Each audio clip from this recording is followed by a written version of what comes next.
So start the recording and screen share the screen 2 so I can move stuff around in here. Indeed. So like if I click over here, you guys see that? Yep. Okay, good. And we are looking for this one. And we're Let gonna me try something. Oh yeah, that's way better. Oh, yeah. the glare on my face is. I can zoom this in. Now we're checkmated. All right. Number 1 out of 7 on the practice test is a plug and chug problem utilizing a formula. Formulas that, assuming the, assuming we're allowed to have an index card for formula stuff on this test, putting the formula down for this isn't that bad. So you're given some vector which maps for position of some particle or whatever you want to say it maps position for. And your A of t and A of n are respectively like your velocity and your acceleration. And we can see that when you hop over here and you go here. This problem, if acceleration is written as this, which is what we were given, this is what you solve for. You solve AT with this function, you solve AN with this function. And you need to solve AT before you solve this because AT is a component of the acceleration portion. So first thing we do would be for this. We're not given that, that's what we're looking for. Yeah. So the first thing we do is we have to solve for AT. So we take this, and don't we just take the derivatives of the components? Yes, we're essentially going to be taking almost a double derivative, basically. Yeah. So we take the derivatives of each of the components and rewrite that as v of t for velocity vector to start. Yep. So I'm just going to write the question down wholly because I realized that it might be a good idea to fully work it out in my own handwriting or whatever, or our own handwriting, and then yeah, it has just a constant for j. That's great. And then also submit like a PDF scan in the description of the video as well, so students can look over our work. Indeed. Honestly, that's something I do now. Whenever I do the homework for this class, I just write out the whole question, or at least most of the question. That way, when I'm looking back at it, I'm like, oh, that's what this means. Better. Yeah. So then obviously, like derivative is just going to be v of t. Turns that, and then taking the derivative of 2 cosine is just going to be negative 2 sine of t. I. Derivative of a constant zeros the j out. J is gone. And then we have plus 2 cosine of tk. That stays positive. And there's our velocity. Now to find a of t, which is what we're looking for here, since it wants us to leave t and n, we're looking for a of t. The formula for a of t was to take the magnitude of your v, which is right here, magnitude of vt. So we simply do that. So the magnitude of vt is just simply going to consist of squaring each of the components of squaring the coefficient of the of I and k, and then adding them together, and then taking the square root of the whole term, because that's the formula for just taking the magnitude. So, and this is probably going to be a trig thing, isn't it? It's the Pythagorean identity. So we do sine squared. It's a good one to know because it makes life a whole lot easier if you can use it. Yeah. So it's the square root of 4 times 1. Yeah, that is equal to 4. You'll have whatever the if you have what is it? If you have common components across the sine and the cosine, it just reduces to that. Yeah. And then it is 2. That is the magnitude. Now we take the derivative of 2, and we get 0. So a of t is equal to 0, correct? Yeah, that's what that would be, right? If it's d dt of the magnitude, it should be 0, right? Well, if we have the solutions that we'll look to after we've worked it out ourselves anyway. Yep. And then the an is the magnitude of acceleration. Yeah, so that an is the magnitude of your acceleration squared minus, our 0 and then square rooted. So we still have to find the derivative of the v function, which we are. It's the same thing, right? So it's just going to be 2. Well, let's see. I shouldn't say that, but because it's going to be the magnitude of acceleration is going to be 2 because I think it's the same. Because the formula is a little changed, because obviously it's sine and cosine, it's just going to keep oscillating back and forth, and since it's being squared, we don't care about the signs. But look, since the a of t is being squared, But then it gets square rooted again. Yeah, you're right. It just oscillates. Because then it would be 4 here. This is a 0. Then this gets square rooted. And then it goes back to being a 2. But unlike the other one, this stays a 2 instead of going 0. Yeah. So you're right there. Yeah. So this is just the plug and chug formula where A is simply the derivative of whatever your V of t is. And since we're working with cosines here, it just flips them back and forth, occasionally changing signs. So going back to this question, we would write this A as A is equal to 0t, so you could just write nothing there, and then 2n. So let's see if the solutions would be over on this side. Yep. Correctamundo. That is indeed the answer. Sounds good. So actually, his work is a lot more thorough this time, actually. Because last time we just got answers, but this time he just shows you. And I think that's better. I think that's also why he did less, though. Probably, yeah. Because I know for a fact from like experience with the homework that like these problems can take some time. Yeah. Like this one as well. They take some time. All right, so now we have to do some level curve stuff.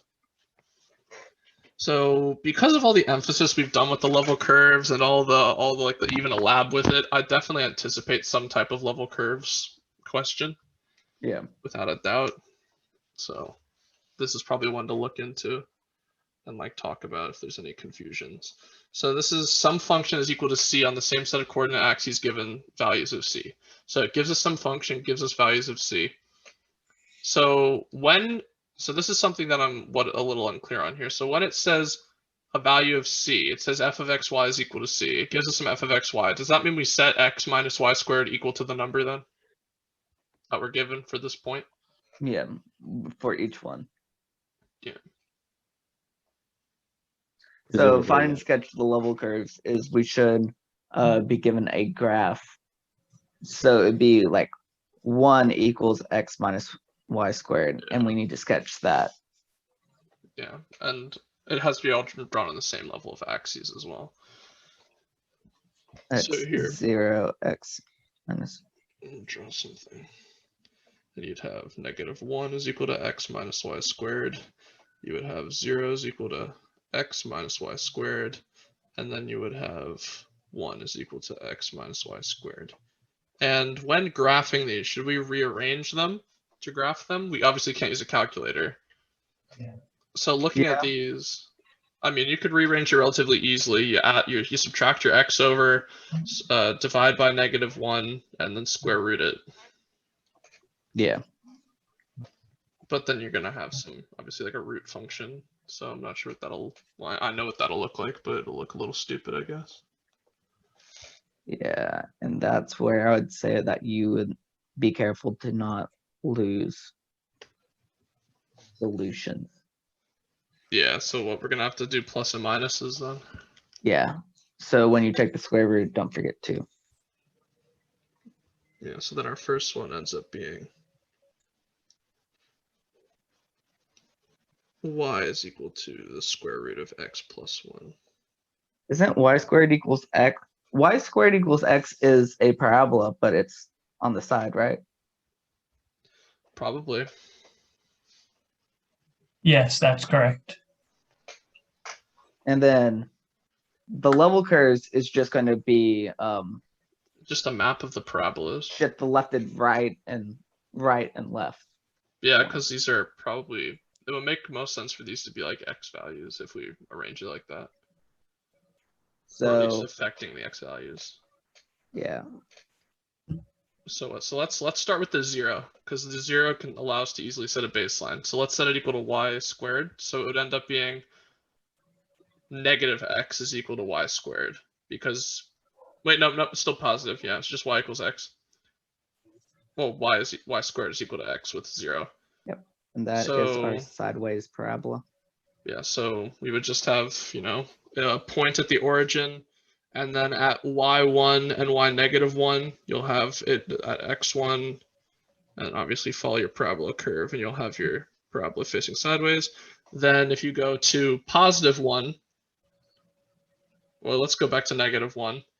The ultimate thing ends up being y equals x plus 1. So that would shift it to the right, and the other one, the -1, or the +1, shifts it to the left, because the signs are going to flip from the negative. Yes, but it doesn't ask us to label them. So, Nope, so just draw them. So it doesn't matter. So when in doubt, don't label them. Unless told to. Don't give more information that might lose you points. Exactly. Keep it as vague as possible. That's how engineers work, am I right? No. All right, so are we all in agreement that this should look like sideways parabolas shifting along the x-axis depending on the c value? Yeah. Yes. So when it comes to, regardless of the equation, this is an exercise in remembering how to graph something correctly. Yeah. So, and now that I think about it, if we were to do the square root thing, as you said, you have to be correct that it'll have a plus or minus value. And looking at that, if you were to map it that way as well, that's not entirely incorrect, because it's negative potential value, it would just invert it. So you'd still have a map of a sideways parabola. Yeah. So you would fine either way. Yeah. And I would first figure out your 0 value and figure out what that graph looks like, and then add in your -1 and 1 and think about how it would shift it. Yeah, because in this one, technically you could figure out how to shift it either way you wish, but setting it equal to y is a really easy way to graph it, because that's how we've been taught how to graph stuff. But looking at it before you like get rid of the y squared, if you set y squared is equal to x plus some constant, you know that whatever x value you plug in, it's going to be affected by that constant. So you can know the x is going to be the shifted value. So it'll shift along that axis.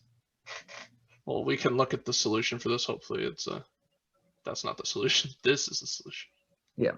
And going back to graphing stuff, if it's inside the radical, then it's going to affect the x. And then if it's outside, it's going to affect the y. Oh, we didn't do this part. I almost scrolled through. All right, so we have to find and sketch the gradient at the given point. So let's go over and see what formula we have for gradients, shall we? Where are you hiding? This looks like it. This looks like it. Directional derivatives.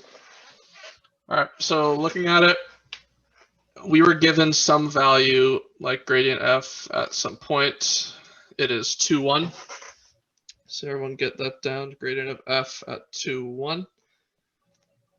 And then we simply have to take and make sure that you also have the actual formula down, or the original function, which we've all written down at this point, x minus y squared. So then going over here, it's equal to the partial derivative of f with respect to x evaluated at the point, and that's your x component of the vector, plus partial f with respect to y evaluated at that same point as your j component. Since we're in only 2 dimensions here, we don't have a z component.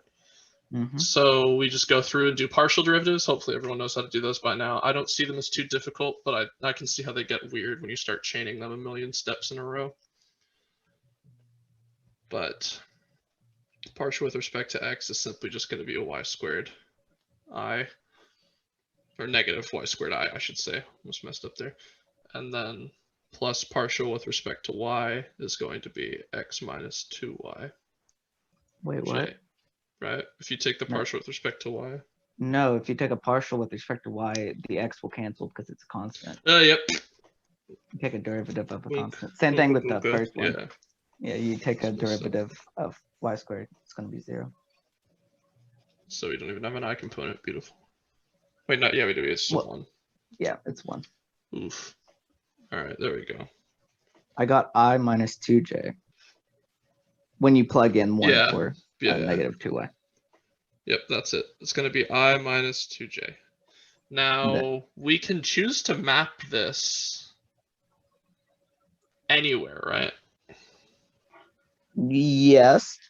I think what we need to do is we need to find the point 2, 1, and then graph it there. Yeah, you graph the gradient at the point of 2, 1. So that's going to be on one of the level curves. So you'll just draw it there It and looks change like x and y by what you found. Yeah, by your vector. So 2, 1 should end up. Isn't it on the 0 level curve? No, it's going to be on the 1 equals x minus y squared. It's going to be on the right level curve, and it's going to be along that side, isn't it? Yeah. Yeah. It's going to be at the 1, 1 point on the curve. There's 2, 1 point. 2, 1 point on the curve, yeah. And then you just. It's going to be down around. 2 and then over 1. Right? Yeah. If you're working with the y first, yeah. And then you can just graph it.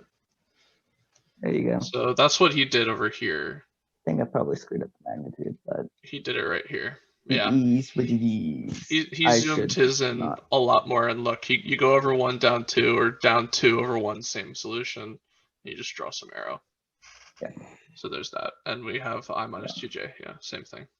I think we need to leave the magnitude the same, so it would be easy to not do the magnitude the same, but I would do that. Yeah, there's that. All right, so now that's everything for this. And now we have whatever number 3 is. So let's look at number 3. Show that the function h of x, y is equal to x or equal x squared plus y over y has no limit as x, y approaches 0 by considering different paths. So I feel like there was a, what was it? This was has a formula with partials. So bad at this.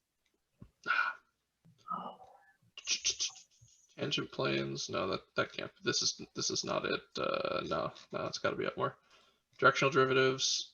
This would actually make sense for it to be derivative in a direction of unit vector. Does anyone remember how to do these ones? The path ones? Oh, 2 paths for non-exist. So did you find it? Or Find do you what? want me to talk you guys through it? Because I know how to do it, or did you find it? And Oh you yeah, just... no, sure. No, you can talk through it, that's fine. Alrighty. So number 3, right?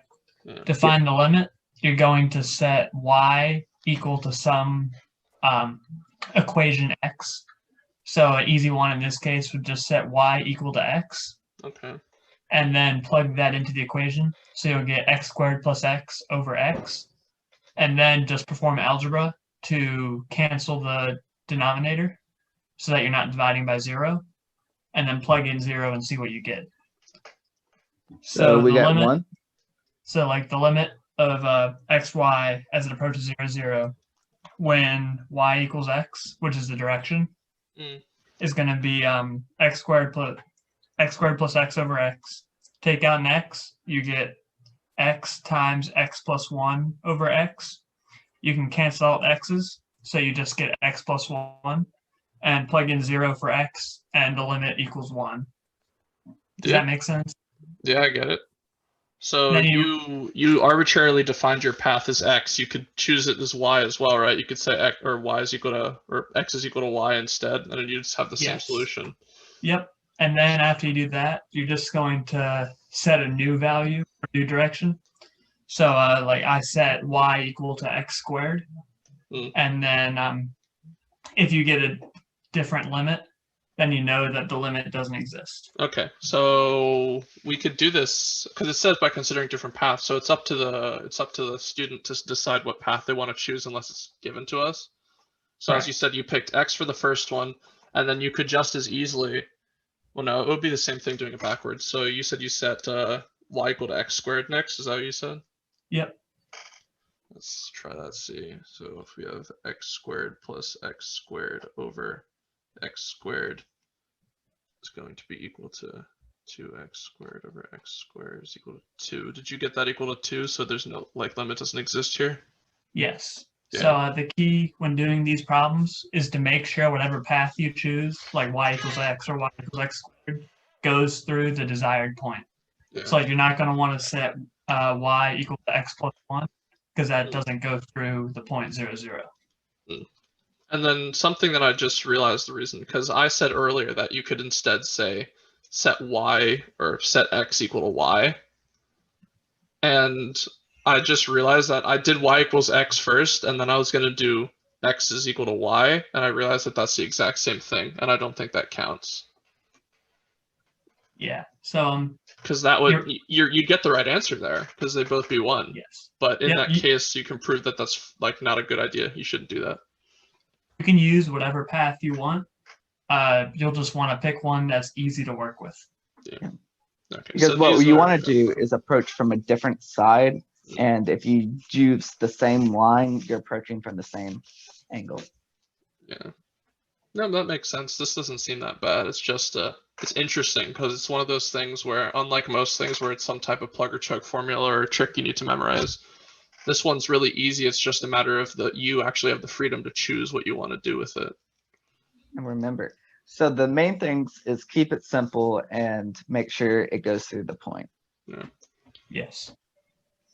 So that's easy peasy. Yeah, it's not that bad. Without a doubt. Yeah, no, that's no problem. All right, easy.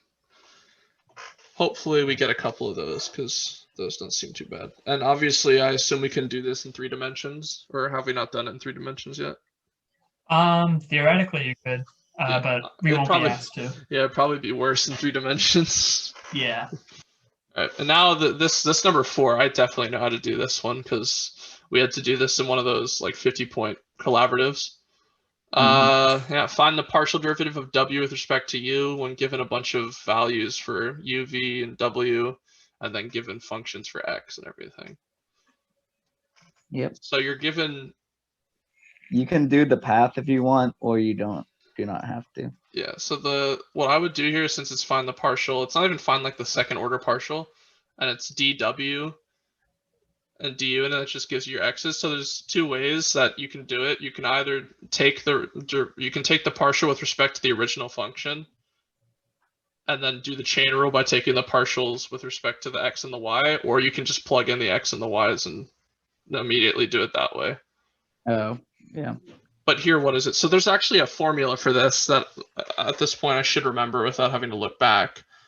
So it would be partial w partial u is equal to partial w partial x times partial x over partial u plus partial w partial y plus partial y over partial v.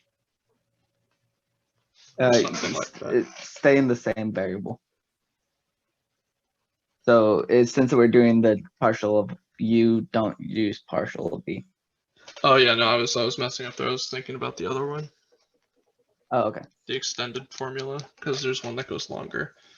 Yeah, partial y should still be partial y over partial u. Yeah. And there we go. So what this looks like here is this is just an expression of the chain rule. So we would start by taking the partial of our x's across the function w. So that's because we're working with, trigs here, it's going to be fun, I guess. So the first thing you're going to get is you're going to get cosine xy, and then the inside of that, which is just going to end up being y, so you can bring that to the front. And then that times partial x with respect to partial u, and that's taking the partial derivative with respect to u of your x function that's given. So that just ends up being 2u plus partial of w overall again, but this time with respect to the y instead of the x. Oh wait, there was one issue. There's a +1 in the original because it's sine xy and then it's x sine y. The sine y drops out. But no, it's just plus sine y. Never mind. Sine y. Then it's 2u. Then you next do the d. You do the whole w again with respect to y instead. So you're still gonna get. You're gonna get x cosine xy this time. Plus this time you get x cosine y, and then y with respect to u is v. And then you just plug in your x and y values and distribute everything through if possible. And then your final answer is that. So I'm going to do that, and then we can check our answers at the end. These ones are long, and these ones can get longer when he starts asking for like second order or higher order partials of these things. They can really start getting big. I remember that assignment, I had like 2 pages of work for one question. But it's really just a matter of keeping track of your variables and your numbers. Yeah. And one thing is we always need to end in what we start with, what we're taking respect to. Yeah, big. So we need to end with in terms of U, right? Oh, no, we need to plug and chug. Yep. Yeah, no, you plug and chug at the end. And then after we input for U and V, though. Yeah, and then you distribute everything once. Yeah. Oh, man. Yeah, these get really long. This one, he will probably only ask the first order of. Yeah, no, the second order gets absurd. Although the thing is, what he'll do when they get to the higher orders is instead of doing it like this, oh wait, no, this is the same thing. We still end up evaluating it and get a single number. Mm-hmm. So, he can ask any level. He could ask you for the second order if you'd like. Yeah, it's just going to get messy. Yeah, so a good trick is to evaluate components as you go. So you could evaluate x and y and plug in numbers instead of the whole function. So like x, you can set x equal to 1, and you can set y equal to 0, because you're given u and y values and your x and y value plugins do not change. And then wherever you see that, you can plug it in and start and just wiping stuff out of the equation right off the bat. So with what we know, anything that's got a y in front of it as a coefficient gets wiped. Cosine xy gets wiped. Easy. Cosine of 0 is 1. No, but like if there's a y in front of it, there's a y, it's y times cosine xy, so that dies. Oh, really? Because yeah, it's in the beginning, yeah. That one goes out just intrinsically, so that simplifies it a bit. But then later on, since we know anything like our UVs that we got, where's that from? And basically with this one, we just need to slow down. Basically. A lot of pluggy chuggy. And make sure that we cover all of our bases. Because, man, this is.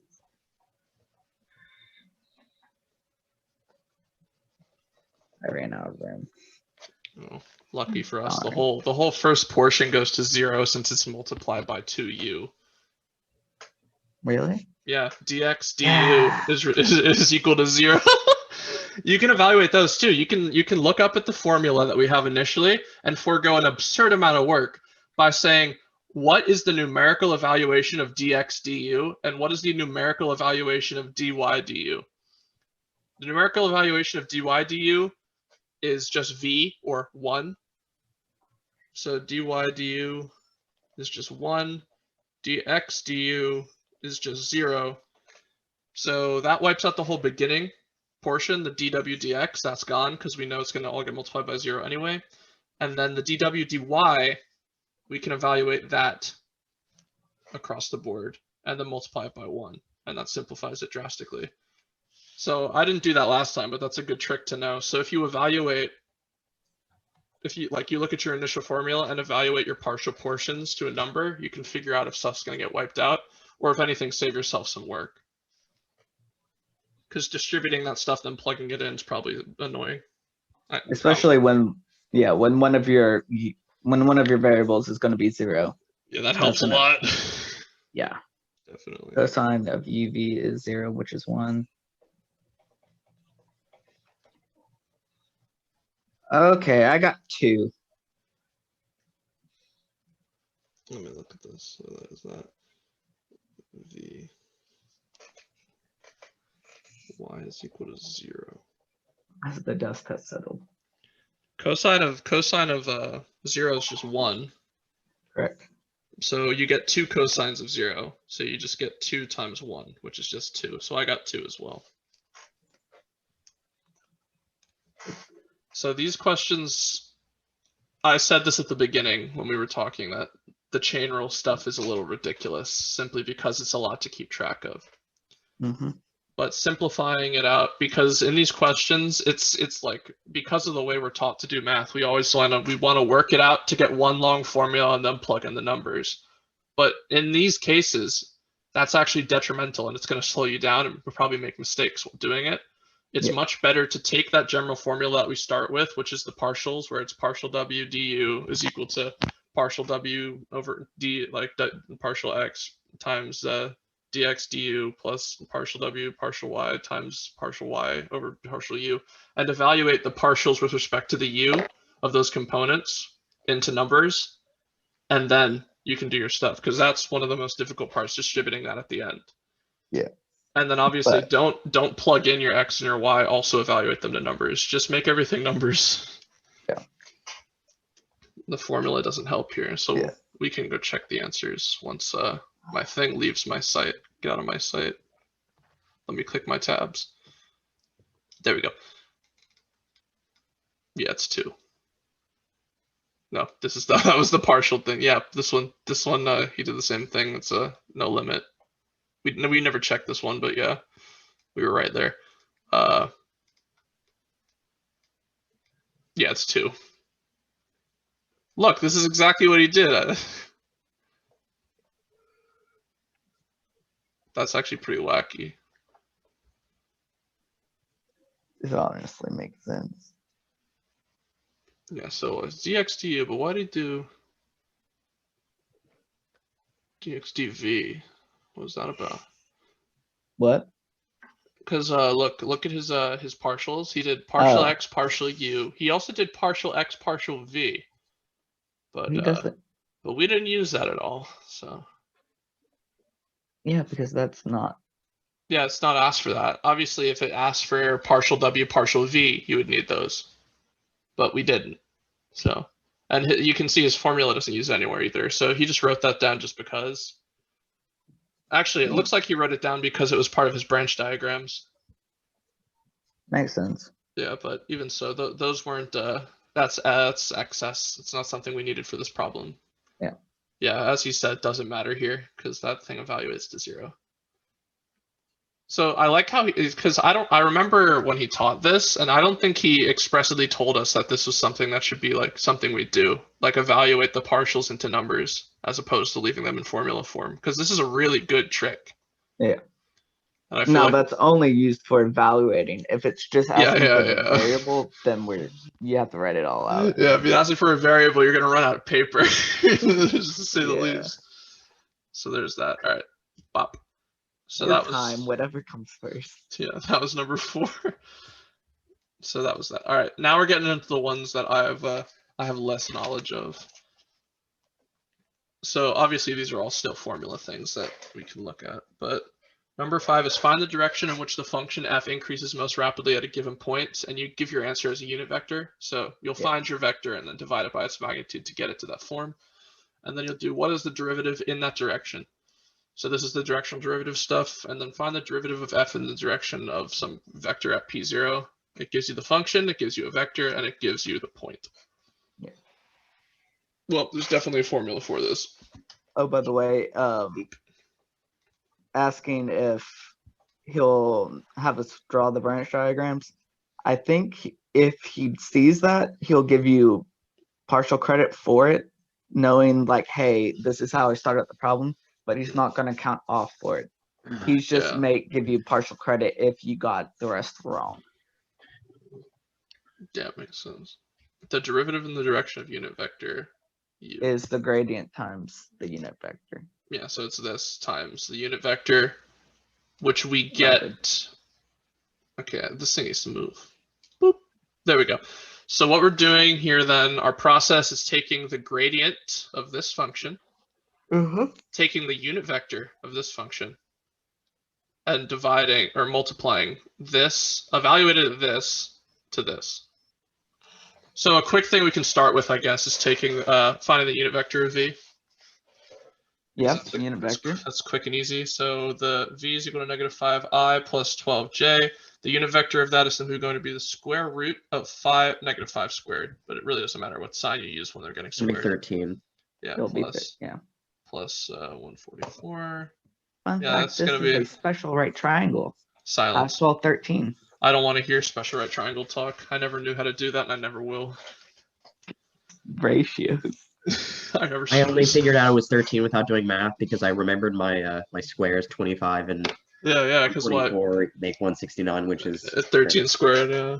Because in high school trigonometry, it was me and my friend, and we'd always race to finish our homework in class, and he'd always beat me at the triangle stuff because he had all the special right triangles memorized. I know, right? Meanie. All right, so there's 13. So our magnitude is 13. So our unit vector of v, so we can just define this as u now, since u is not being used anywhere else, is going to be negative 5 divided by 13 plus 12 divided by 13j. So there's our unit vector. Now we need to find the gradient of our function, which we did earlier for a different reason, but it's the same exact process. Simply take the partial, was it partial with respect to x evaluated, and then partial with respect to y evaluated? Yeah. Yes, but it's put in the form of a vector. Yeah, and then it gives us the point, what, negative 1, 1. Oh, this isn't being multiplied. This is dotting, isn't it? Yeah, this is the dot product. Yeah, okay. So a little different. So let's take that. So the gradient here with respect to x to begin, you're going to get 2x plus y I plus, x, or y, 2y plus x. 2x plus 1 I, and then y plus 1 j. Is that right? Where are you getting the plus 1 from? The partial of x is 1. Should be negative 1. Where? Well, when you plug what? Oh, are you talking about the plug part? No, because when I take the partial of the function for x, I get 2x plus y, because the term, like, obviously your other squared term disappears, but since this term has an x, it simply leaves the opposite value as the other goes to 1.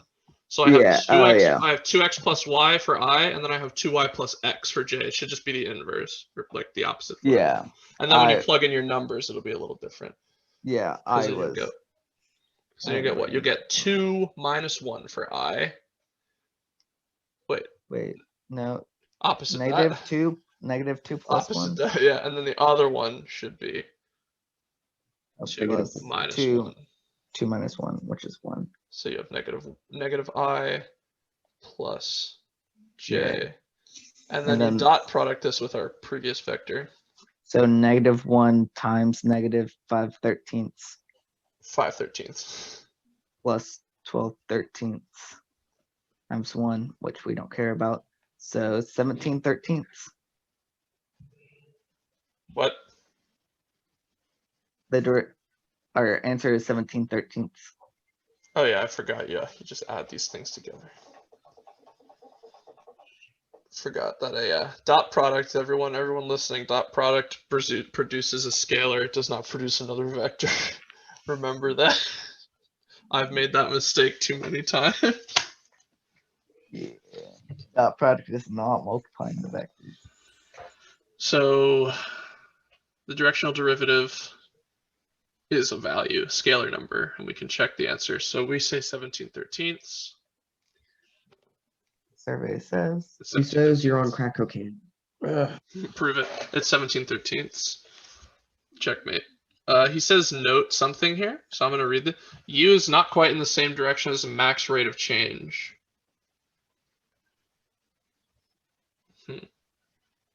Why is that important? I doubt it. I doubt it is important. I don't think that type of technicality will come into play on the exam. So probably not. Yeah. I know he likes to talk about that type of stuff, but for now it's not in our domain.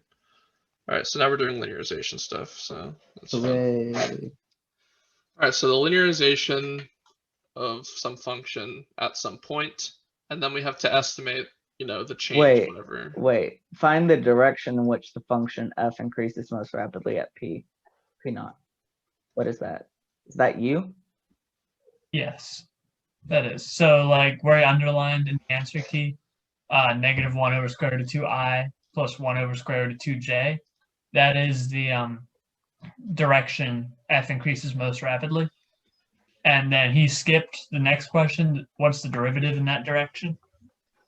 The answer for that one, what number is this? 5, is 2 over square root of 2. But he didn't do that.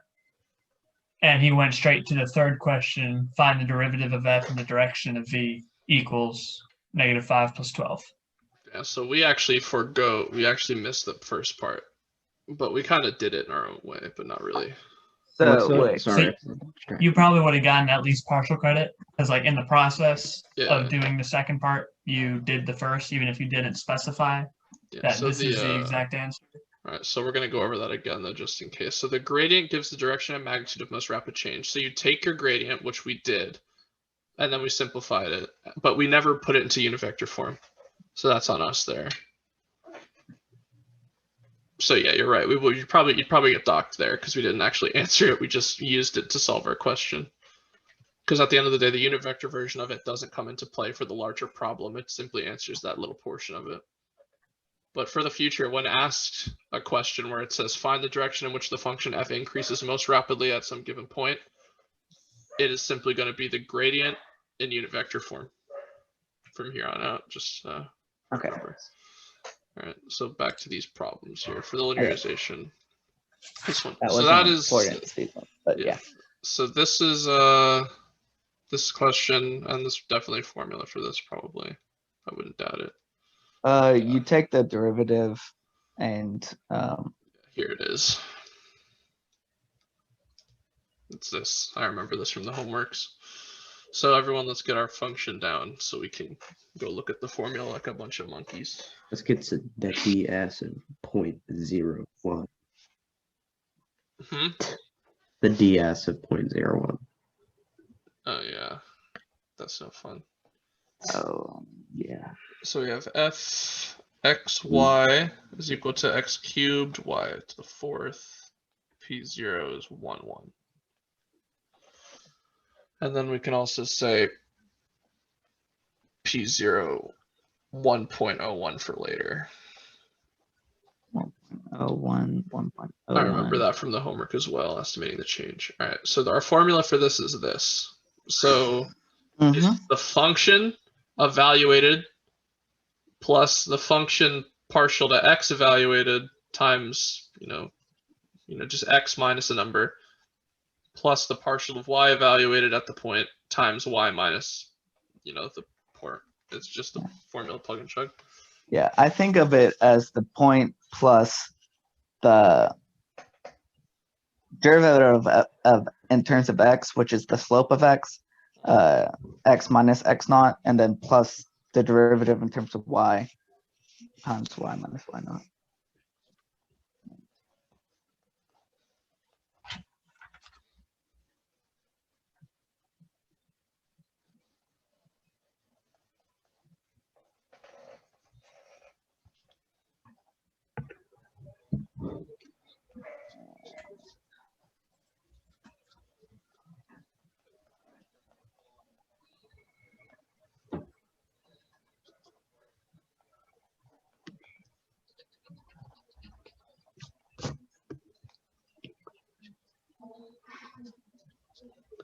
What should our final form look like? Because I use your formula to get it into something, and then from there you just have some x term, some y term, and some constant.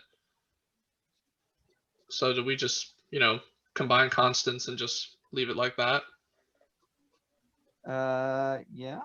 I guess there's really nothing you do there because you can't rearrange it with respect to because the LXY has to stay alone. So you just leave it like that. And then there's obviously another formula after that to do the next portion of this question, which is estimating change. So looking at it.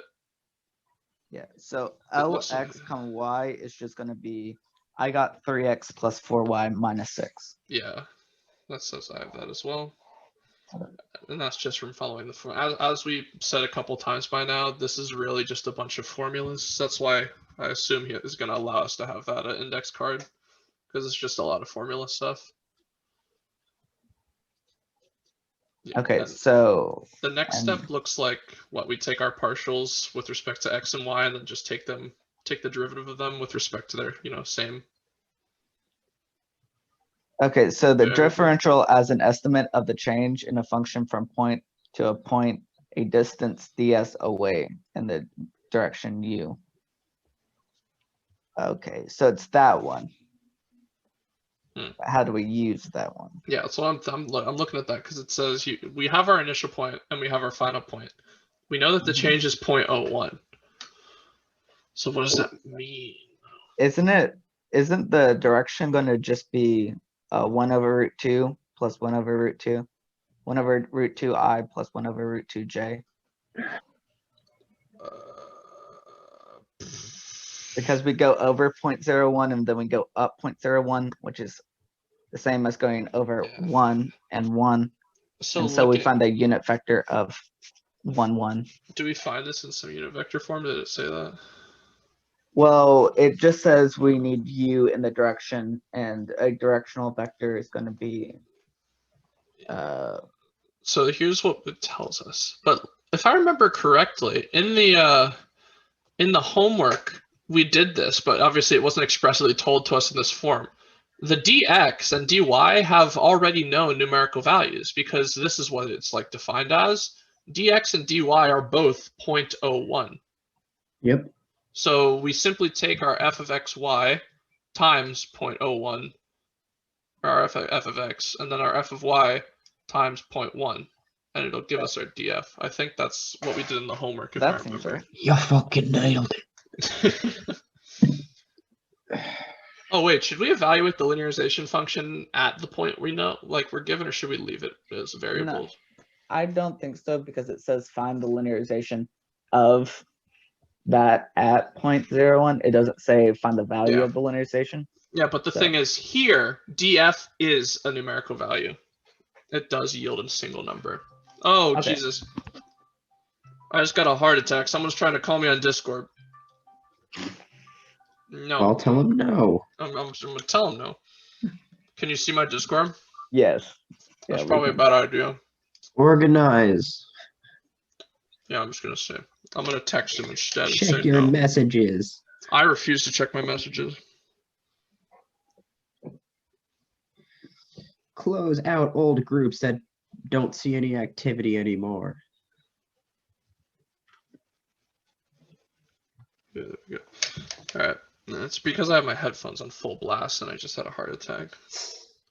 Yeah, all right. I feel that. df is going to be... f of x was just 3. We found this earlier. Me neither. I can't handle that. 3 times 0.01 plus 4 times 0.01. Pop-up notification. I'm supposed to have a calculator.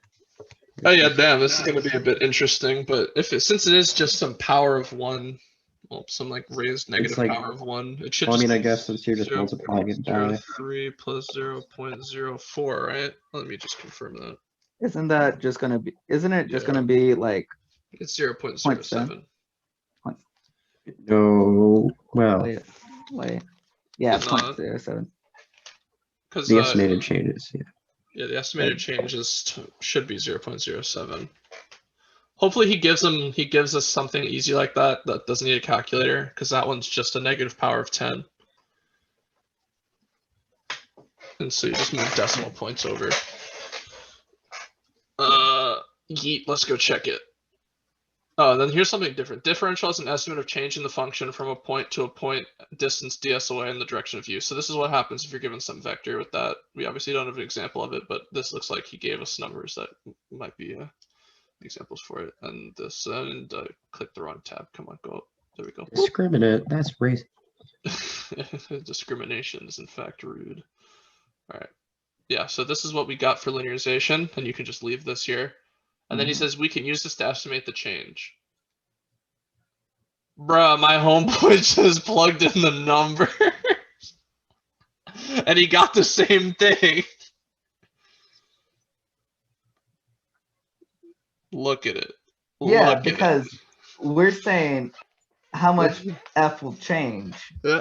So we have f at wait, what the frick? Yeah, he just Look plugged at in the number. No, And it I changed. mean the whole point of linearization is to be able to do that, but I mean This absolute mad lad, dude. He gave us a whole formula for it, and then he's like, nah, you just plug in the numbers like part of why we're doing linearization. So our Yeah. why use linearization when he just gives a formula for it? On the test, just do this. Just plug in the values. Like, Yeah, whatever. on the test, just do it this way, because if this is what he did on the homework, this is probably the best way to do it. Yeah. The linearization obviously gave us the same thing, but the difference here is that we didn't write that. We didn't write plus 0.7 or 0.07. We just wrote 0.07. Yeah. That's unacceptable. And then I love how he just writes note and then it's just something, and we're never gonna know or understand why. Okay, no. What he did there was He plugged into the original, right? Yeah, he plugged into the original to show that hey, this is actually really close. Why did he say 1.01 equals squared? What? It's I think that's 7. It's because he's multiplying them, so Oh, you yeah. add the exponents. So it's 1.01 7, cubed, not a 1.01 to the fourth. So since you're multiplying them with the same base, it's 1.01 to the second. Yeet. Yeah. All right, let's go back to the step up. All right, gang stars. Oh no. This trash. Fuck you. You gotta find critical points. Yeet. I thought I left this behind. That's all I gotta say. No. I thought I left this behind. Isn't this Calais? Yes and no. When you're checking for extrema It's and Calais critical points. pre-cal geometry trig. You know, I was on my phone earlier today and I was like, let's see what news articles I get. Okay. Trump is in the hospital, video games. Do students still need to be learning calculus? Yes, the answer is yes.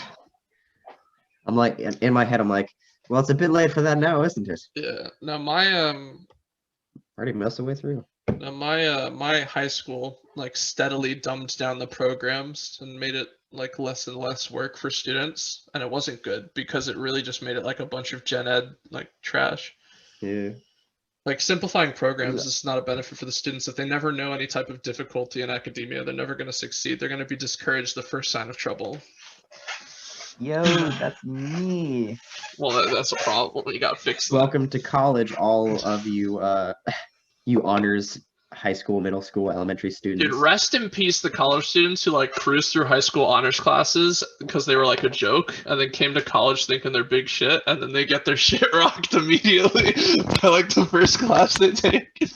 It's really bad that they don't get that type of preparation, and it's because they get babied throughout their like high school and like middle school, like just like careers. It's Dude, really I'm gonna be honest though, I was in high school, I would like for my first 3 years, I was just like full up doing 8 hours of shit all day, every day. Yeah, I Like, made I my was- classes hard, dude. I wanted to I be was- challenged. I was doing homework at basketball games that I was being a manager for, like just to try and get shit done.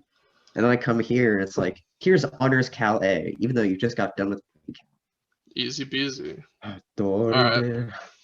No Menno here. No Menno here. All right. So now we got to look at this. And if I remember correctly, this stuff has like a million steps. So let's just look down here. Well, actually, it's not necessarily a million steps. It's a step, this, and then you have to use a bunch of test rules. No. You get a fun system of equations. Do we know? Don't you get this? No, what the fx a comma b equals fy a comma b, that's a system of equations that you gotta solve. No, this isn't linear algebra. I refuse to do that. Oh, but no, I refuse. 2x minus I refuse, 4y. you're refusing. That's cheating. All right. Well, because I look at this, So you find your you find your partial x and your partial y, and they have to be equal to each other, and then they have to be equal to 0. And once you've confirmed that, you can then go across and test through the discriminant or the determinant. No, just the discriminant. But remember, you also have to set the derivative of x and the derivative of y equal to 0 to solve for x and y. That's cringe. I don't want to do that. It's not about what you want. It's about what you need. Well, this is like, as I said, just a million steps. So you go through and you have to find a bunch of partials. So I just start with partial x. Why not? Okay. Wait, did it give us a point in the problem? We're gonna need one. No. No, I guess we So- just do the zeros or what? Well, no. So we're looking for A and B. Hmm. And that's what we're always going to be using. So we A and just- B is the points that satisfy the differential of x and the differential of y, and it equals 0 for both of them. So we're going to do some little bit of linear algebra. I refuse. No. I refuse. And then we're going to combine the two equations by simply multiplying by 2 and then adding them. So when you say this, so I found my partial with respect to x and I found my partial with respect to y. So that's our two equations, right? And they have to be equal to each other and also equal to 0. At least that's what that says. Okay. Yes. So we set them both equal to 0. Yes, and that is your system of equations. Okay. Okay, so I found 1 point and it's located at 2, 1. Yeah. Let's see. That is what I got. Okay, cool. As well. But Yep, so that now we got to works. figure out what is it. All right. What Well, is it? now don't we have to do the big boy formula with the double differentials Yeah. So and then the now, inverted differential? but the double x is actually just 2. Mm-hmm. The double y is just 2 as well, right? Yeah. And then x comma y is just -4. Yeah. So we get, so it's equal to 0. So it's inconclusive. Oh, Yeah, so that's it's sad. inconclusive. That means we get to stop. That's sad. No. Is it not? You. Oh, it's not squared. It's less than 0, right? The Yeah, it's gonna be squared. Forgot to Oh, square it. Yep, Uh, yep, yep, yep, It's yep, gonna yep, be, yep, yep, it's gonna be yep. 4 minus 16. Yep, that's gonna be -12. Lovely. which is less than 0. So It's gonna it's be a saddle point. yes. Yes. So, what do we do from there? We just say That's That's saddle- it. There's just just a say- saddle point. You just at say that it's a critical saddle point. point. Just So write yo, it's a saddle point. yeah, depending on how many critical points you have to repeat that process. Now, how do we many critical verify points. multiple critical points? Do we just have to find multiple solutions to the differential or the set of equations? Yes. Oh the boy. Discriminate for all of them. So if we also got 0, 1 as a critical point, we would plug 0, 1 into the discriminant. Now the question is, do you think he'll give us one that has multiple solutions? Probably. 2 at max. Yeah, I would say 2 at max. You said that, now he's gonna give us 3. I doubt, because what is it? How do you even manage to get 3 solutions? That's got to be some chunky high levels, like there's gonna be some squares and cubes in there. Like, Well, if Math Lab has taught me anything, is No, that there so- is no God when it comes to calculus. God had nothing to do with this. this is all Isaac Newton and Leibniz just sitting around being losers. They were just smoking weed and it's like, how can we make college students? No, themselves. not weed. No, Isaac Newton. Oh, yeah. That mad lad smoked mercury. He didn't get That's right. Oh, Sorry, I yeah. forgot. Oh, I'm sorry. Also, Sigmund time Freud was the period cocaine guy. correctness. They were smoking opium. Hmm. Oh, Yes. Alex, you were about to say something, probably related to the math before we went on that tirade. There to be 3 solutions, it would have to be a quadratic equation where you factor out a variable across all the terms. Yeah, so you can essentially know for a fact it's probably not going to be 3 unless you see that. No, I think that 3 would be. It's probably going to be 3 or 2. I think it's a 2, like really high chance of 2. Yeah. Show me a 2. Yeah. If I see a 3, if I see a 3, I'm gonna freak out. So here's the thing. So now let's discuss what happens if there's 2. So if you have 2 points, you simply do the D thing for 2 separate points then, and then do the tests for 3 separate points. Well, let me look at my homework because I had it in the homework. We had some questions like this where we had to do it like for 7 different points. This is one. This is the one I think where I refuse to finish. Oh yeah, the x equals 0, y equals 2, and y equals 2x. Yeah, something like that. So this shouldn't be too ridiculous. Honestly, like this test, in all honesty, should technically be easier than the previous, simply because it's a bunch of plug and chug. But you know, if you know your formulas, you should be able. Yeah. So we'll or you know how to write down. Make your note card. Yeah, everyone make your note card. If you're an absolute alpha, then you won't make a note card, and then you'll flex on everyone that you didn't make a note card in the group me. But you know, sometimes that's how it be. Is someone typing in chat? Yeah, Jeffrey, because only real chads make note cards. No, I just gotta say I'd rather flex. Oh, okay, I didn't get the notifications. I'm gonna go through and answer all of Jeffrey's questions in one go. Do you think we'll have to draw the branch diagrams? Absolutely not. I think Jonathan answered that earlier, but I didn't know he was answering a question in chat. Your mic doesn't work. You're right. Partial of x is -1. Yeah, I remember that. Those are correctly. 2-part question. Yes, you're right there. And then I can't handle the red dots. Don't know what that means. I'm calling it 2. Discord. I agree with that. Oh, it's Discord. Do I have red dots somewhere? It's when you don't answer your messages. When you don't check your messages. You mean all these? Stop it. The flash. Like this is my social. Like you mean all these? Yeah, all those people trying to hit you up, but you just don't care. You have no idea. My group me's like that too. I have like 1 million unanswered messages. Because the problem when you're the one who makes all the group me's is that everyone wants to talk to you, and I'm like, absolutely not. Absolutely not. So you have DMs and then you have DMs. Yeah, I'm like, I just want to play Minecraft in peace. Please leave me alone. They announced the cave update, guys. I gotta get ready. Dude, I can't wait for the cave update. Guys, are you voting for the next mob? I want the isology. That thing looks funny. Really? The glow squid is just stupid, and the cow is pretty cool. Not gonna lie, the cow is pretty cool. But yeah. Either way, yeah, like group me's go down the chat. I'll read them and sometimes not respond. That's just how it goes sometimes. Give me another slime, like that. Oh jeez, but it teleports on top of you. That's stupid. It is stupid, but you know what? They added bees. Bees are really stupid. Not the bees. Oh boy, I hate when they throw the bee cage on Nick Cage's head. You just hate it. Yeah, so hate to see it. So for this test, like general overall stuff, it's just gonna be formula plug and chug at the end of the day. There's not much you do that doesn't require some formula, and it's really, since we're allowed to write them down, then this really should just be a bunch of plug and chug formulas. You really just need to know how to read the question and know what it's telling you to do. That's about it. And if you don't know how to memorize the chain rule and all of its